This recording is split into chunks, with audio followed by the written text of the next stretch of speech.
Good day. What were your life's biggest challenges? Me?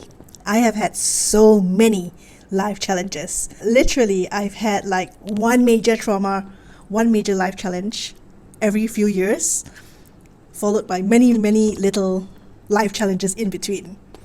And that's just life. If you'd like to know what mine were and how I got over them, stay tuned to see if any of it resonates with you. Hi there, I'm Patsy Wu, turning ideas to dollars the Wu way, living a champagne life. It's time for you to pop the cork for your champagne life so that you can sip your way to success and revel in bubbles of bliss. First up, I would say that my biggest life challenge was probably when I underwent depression when I was a teenager at university. And the reason for this was an accumulation of a lot of trauma since birth. And I think everything was suppressed from birth till university. And then my parents got divorced and suddenly everything came out. It came out with a bang while I was at university. So depression looks like this.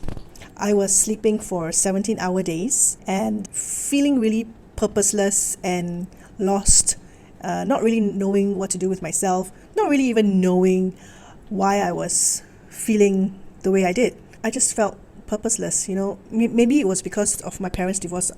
Obviously, that was the trigger, but in the last 19 years or so, there were so many things that had happened that were very traumatic, which were never addressed. Not only were they not addressed, they were also not acknowledged.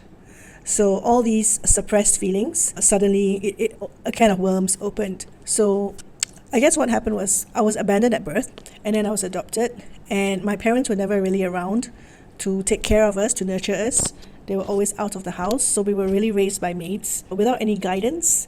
So while we were fed, we were actually emotionally starved. And because we were left to our own devices, I was sexually assaulted several times.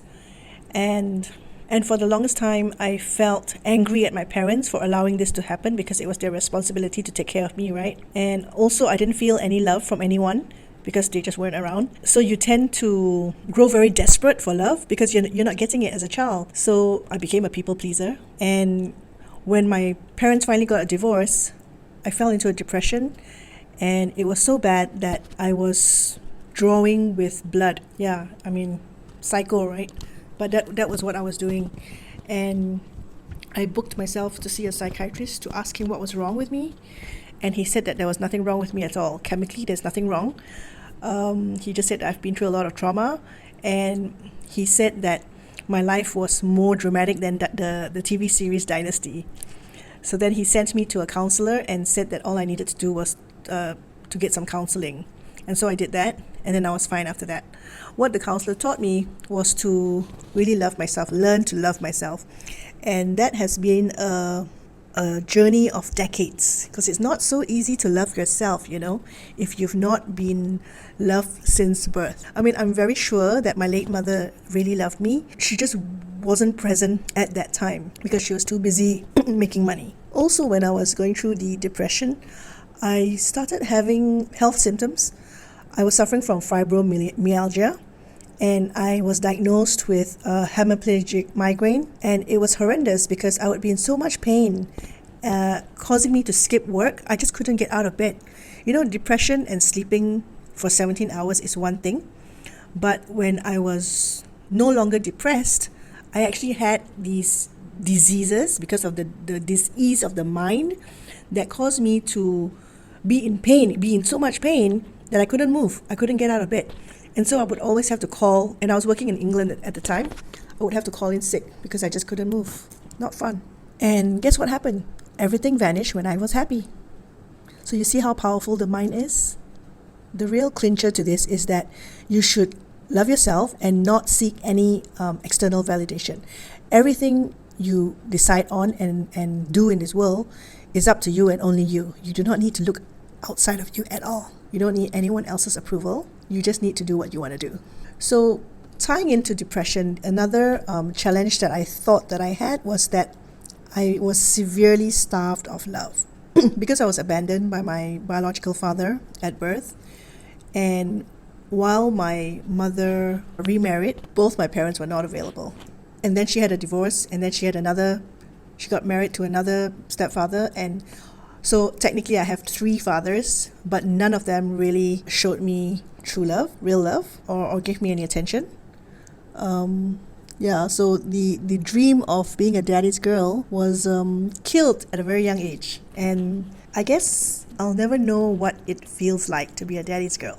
And so because of this abandonment, right?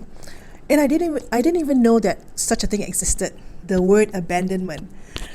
But it's almost like a disease, you know. So when I was a teenager, I was abandoned again by a group of friends, and that really killed me because they were my best friends, and I used to sleep over with them, and we used to hang out every single weekend for years. And then they just turned, and I know exactly why they turned, and it wasn't my fault, but they still turned.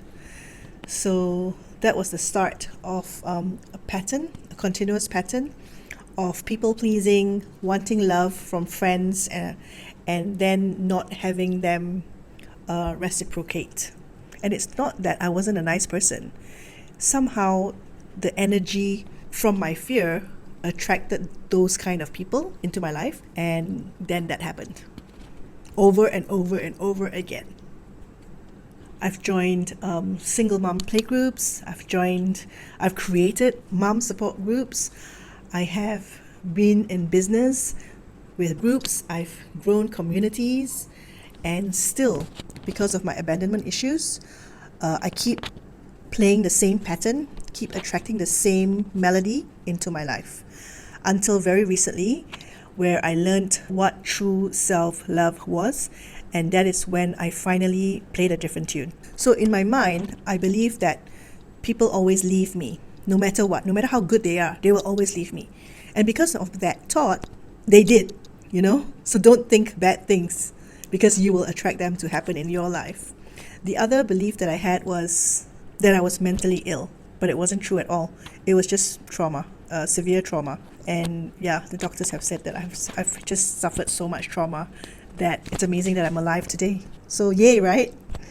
Also, 3 of my best friends died. I had 3 really, really good, genuine friends whom I knew without a shadow of a doubt had my back.